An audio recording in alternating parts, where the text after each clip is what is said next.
Welcome to the Mill Brook Railroad. Today we're working on the turntable lead switch. We're going to install some switch points. First we got to make them.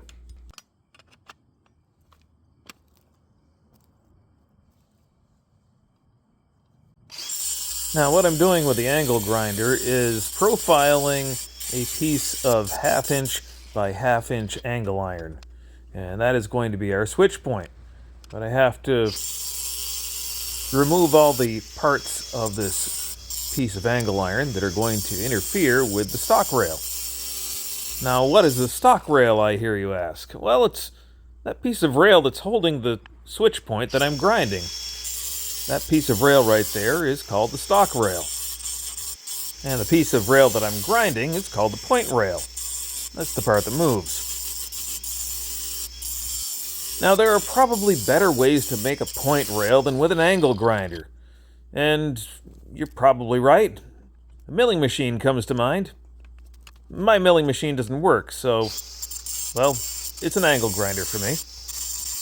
Now, when you make a switch point rail with an angle grinder, it's cut, test fit, cut, test fit, cut, test fit, rinse, repeat. Of course, the nice part about it is the more of them you do, the better you get at it. As long as it's not too much time between the times you do it. Well, for me, it's been a long time since I've made a switch point rail, so I have to learn everything all over again. First, before I finish these point rails, I put some ties in, hold all this stuff together.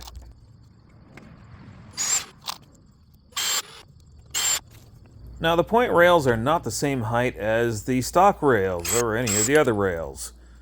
Most of the rails are 5/8 of an inch deep, and the point rails are only 1/2 inch, because you can't get 5/8 inch angle iron stock. So I have to make sliders. And that's what these aluminum pieces are on tops of the rails. And you may also notice that I just flipped over some of the ties. Well, that's because I made some mistakes and now there are too many holes on the other side. We'll try again from this side.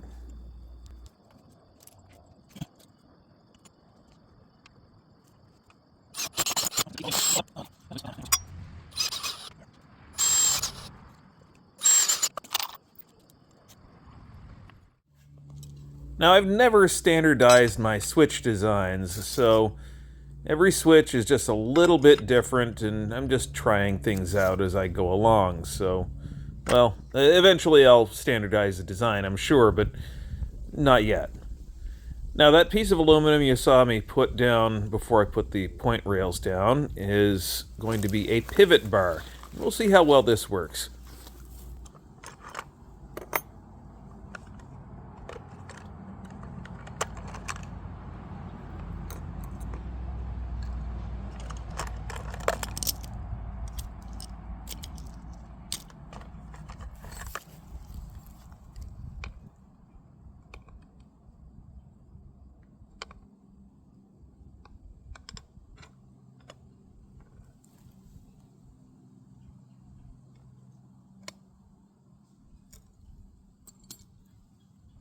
First thing I'll do is I'll abuse a screwdriver and hammer on the back side of it with a wrench, abusing the wrench at the same time. Make a little divot so I can make a hole in this pivot bar, because everything is a hammer. And apparently what is not a hammer is a center punch.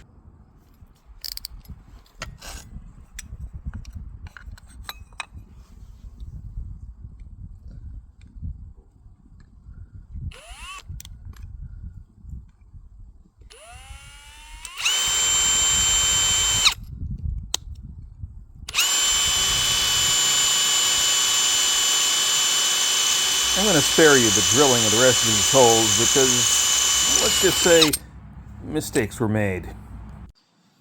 Alright, so I'm going to drill these again. We'll see how this does. I'll have to drill some anchor holes to hold this in place. I'll do that first.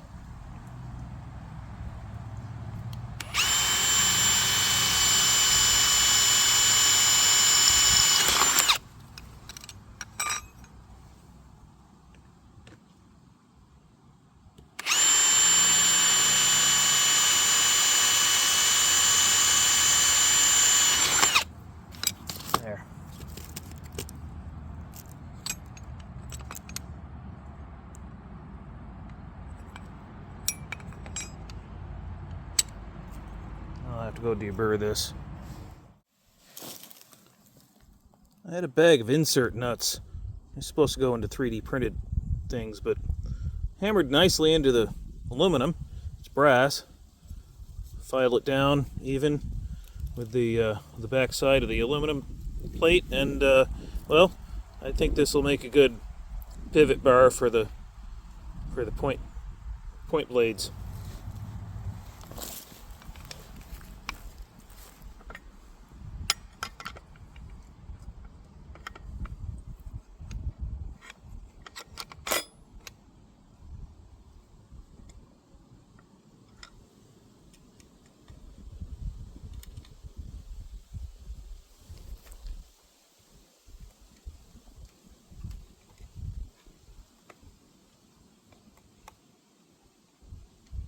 Figure out exactly how these go in, and then I'll, as soon as I find the other blade, where did I put it? Oh, there it is, hidden in plain sight. Alright, so make sure I have the right gauge for this first.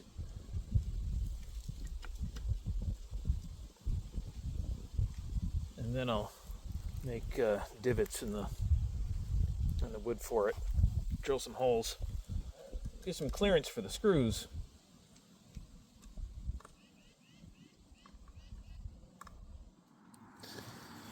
Alright, now let's make our divots. Let's kind of jam that into the tie a little bit. Give myself a mark. Same with this one. There. Remove the points. And make some holes.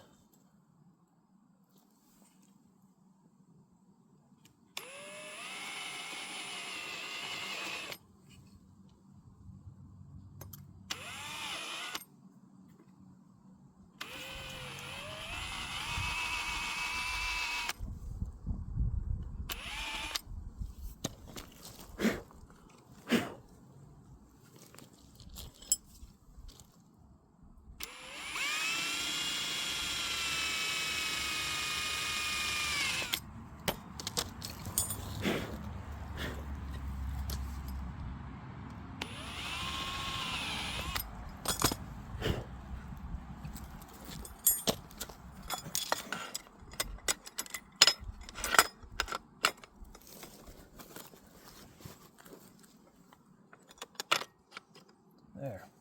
Okay.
I messed up. I put the hole a 16th too far that way. Back to the drawing board.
jam another one of those nuts in.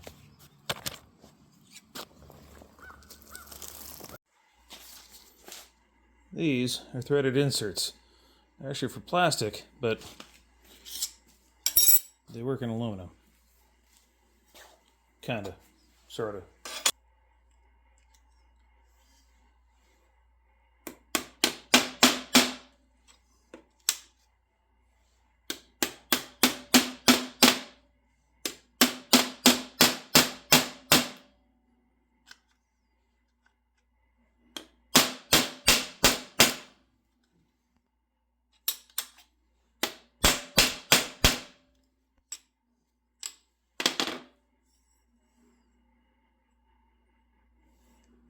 Now I have to file this off.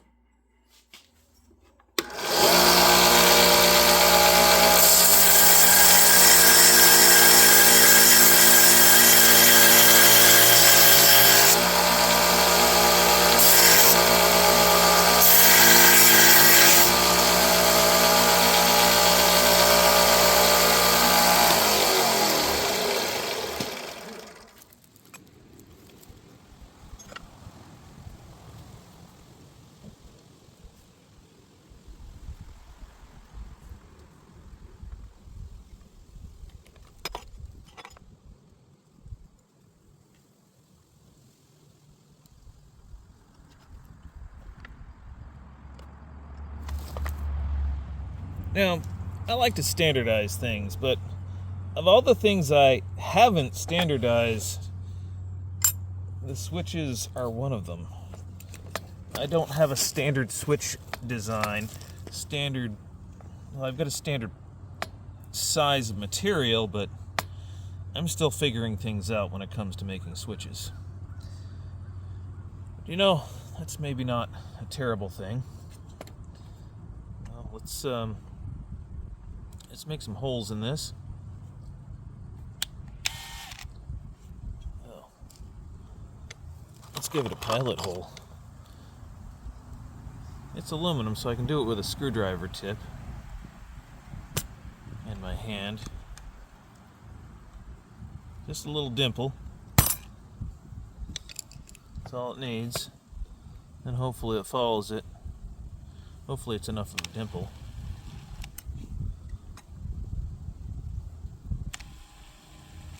Oh, wait a minute.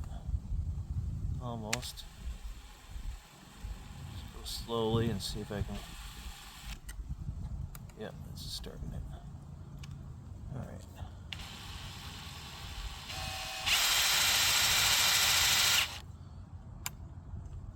Move this out of the quick change.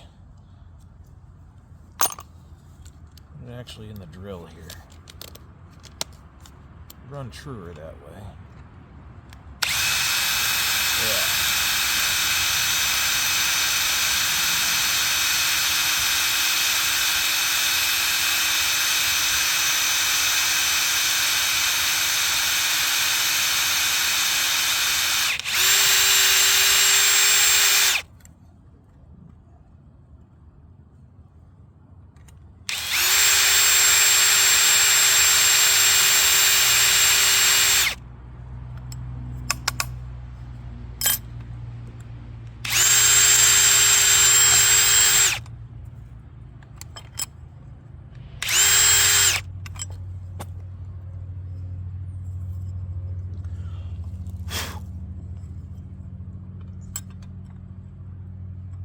Got a pilot hole in the steel now.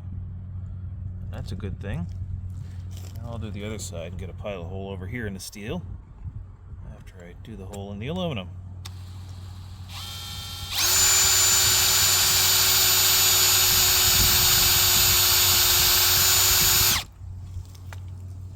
I'll make it so you can see what I'm doing.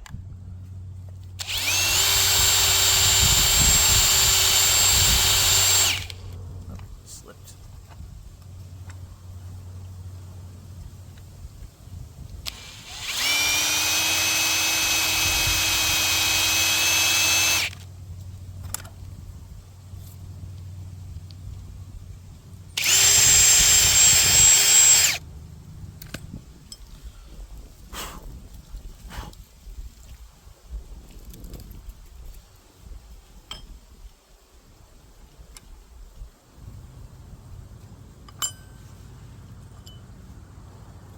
going to do this one last. It's going to be up here.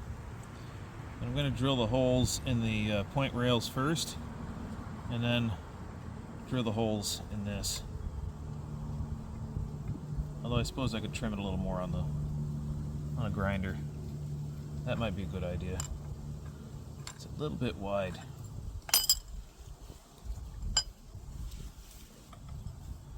But first, let's grab a 1/8 inch drill and drill these pilot holes. And I have to put some inserts in the spreader bar, and we'll see how that works. There's a project Eric's working on, but we're going to displace him for just a short bit.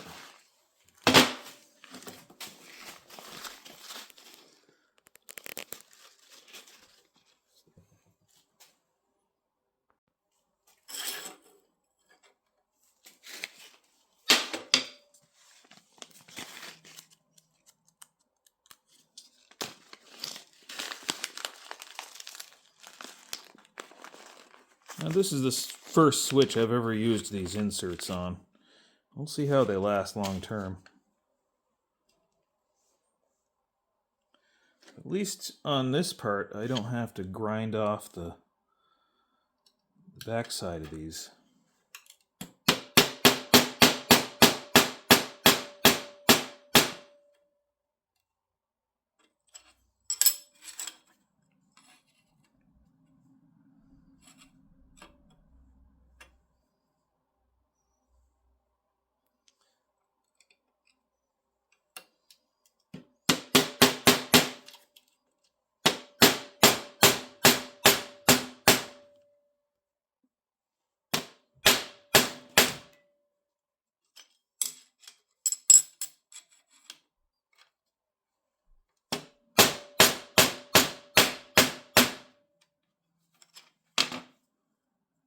Go. Alright, now we're out here back of the switch. I'm going to drill a hole here, and I'm going to drill a hole here. And I've got to put this spreader bar underneath. So I don't lose these screws, I'm going to stick them in the spreader bar. It seems it's already threaded.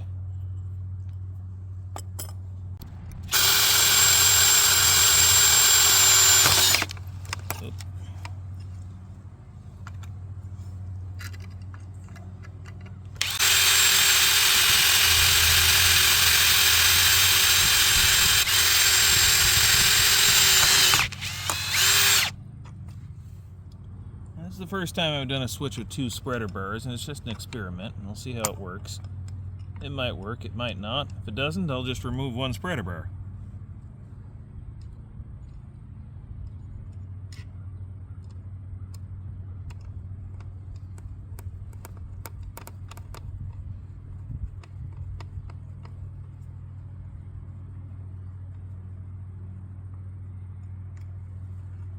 I gotta say, it's really nice not having to deal with a nut underneath that.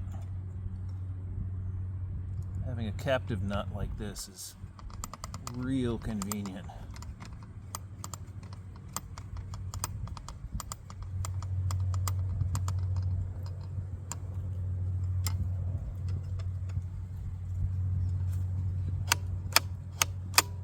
That's really nice. We've got a little extra movement over here because this hole is a little too big on the point rail, but well, looks like tightening it down fixes the problem, so I'm good with that. Just sloppy enough, I think it'll work.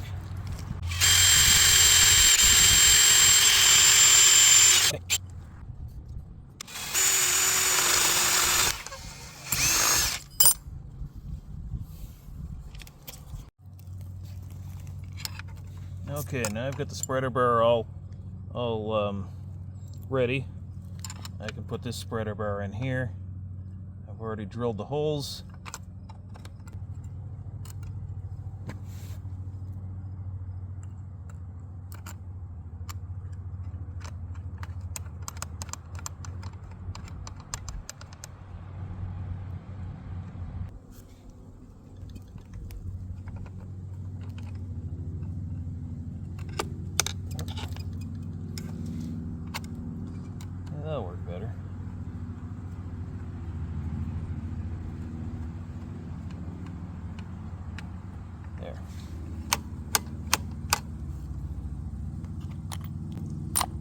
next time I'll work on the throw bar, and I've got I've got a switch stand to build. I guess that's going to be another video. So I do have to remove this rail here, and yeah, I do have to remove this point rail right here, and I still have to remove this point rail here and shape it. I got to shape this one a little better too. So it's all coming apart again. It's going to go back together again, but that's kind of basically how I do it. But with the point rails in, I can at least take this rail, grind it down on, I think I'm going to do it on the back side, and profile it so it tucks in underneath the rail head of the stock rail. So yeah, back to this in a little bit.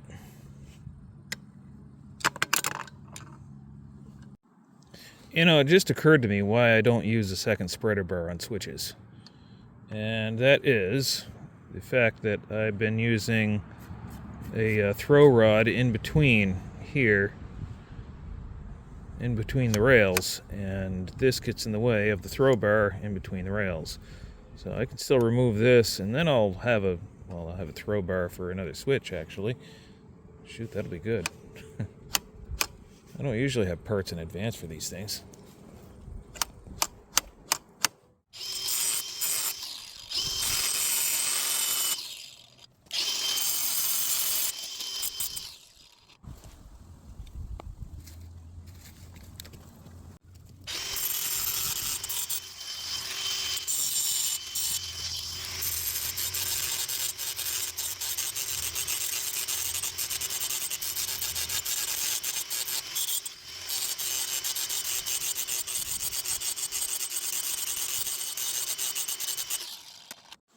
So a nice thing about using threaded inserts is whenever I have a problem, a burr or anything like that on a point rail,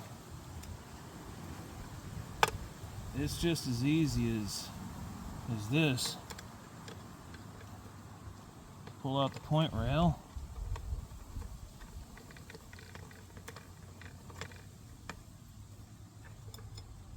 and then remove the burr.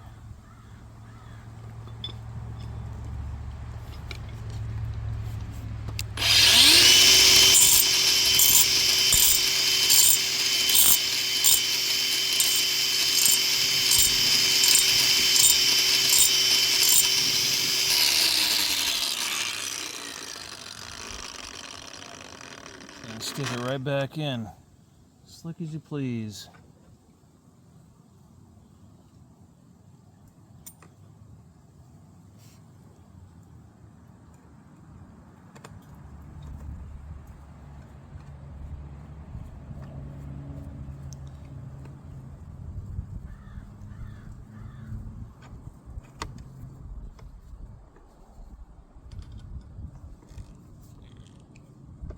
We'll see how well threaded inserts hold up to freight traffic.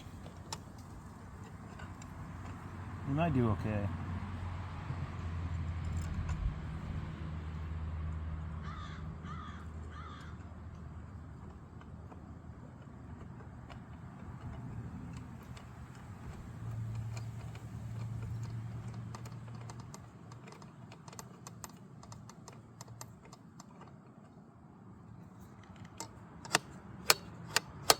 There we go.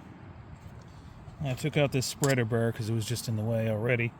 So, well, I think this switch is actually ready to use. I mean, I gotta do the throw bar, or the throw rod. So, a hole right in here, and something to go between there. Yeah, that's a good idea.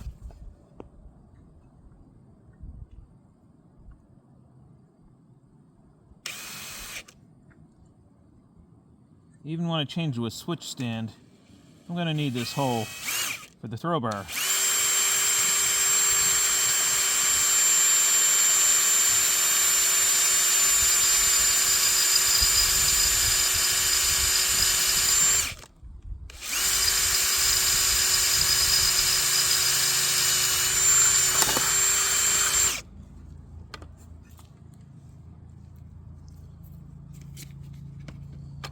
we go. Now we stick a rod in here. I'll throw it. That'll be nice. Jam the screwdriver in there. Not quite large enough. I gotta use the larger drill for that.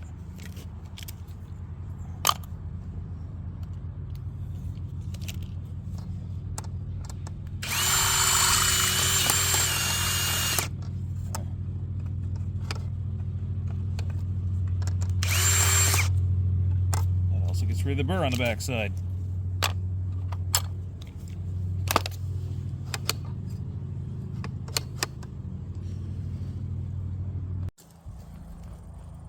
Alright, there we go. The switch is in place. So now we can actually go into the shop off the main line without intentionally derailing things. Well, we'll put a switch throw on this switch in another video. As for right now, thanks for watching this one. I've been trying to get this video done for a month now. One of those little projects that kind of drags out for whatever dumb reason. So, well, it's very satisfying right now to get it at least to this point. Yeah. Join us over on Patreon if you want to help support the channel. Patreon.com/Mill Brook Railroad, where paid members get early access to videos and some other exclusive content. Stuff that we just don't put on a video. Because everything doesn't need to be on YouTube. I wish more people knew that. Oh well. Have a good one. We'll catch you in the next one.